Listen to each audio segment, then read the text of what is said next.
اور اقرار ہے کسی شخص کا بھی حضور اکرم صلی اللہ علیہ وسلم پر ایمان اس وقت تک اور رسالت پر ایمان اس وقت تک مکمل نہیں ہو سکتا جب تک وہ حضور اکرم صلی اللہ علیہ وسلم کی ان تمام صفات پر ایمان نہیں لاتا جو اللہ نے اپنے حبیب کے بارے میں بتائی۔ آپ صلی اللہ علیہ وسلم کی جن صفات پر ایمان لانا ضروری ہے ان میں سے ایک بنیادی صفت ہے کہ اللہ رب العالمین نے آپ کو خاتم النبیین بنا کر بھیجا۔ تو معلوم ہوا کہ جب تک انسان کا مسلمان کا عقیدہ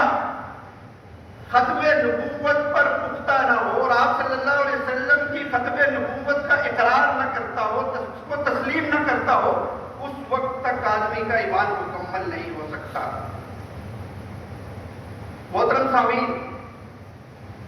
عقیدہ ختم نبوت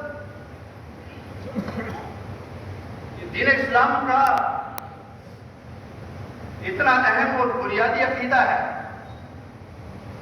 کہ قرآن کریم میں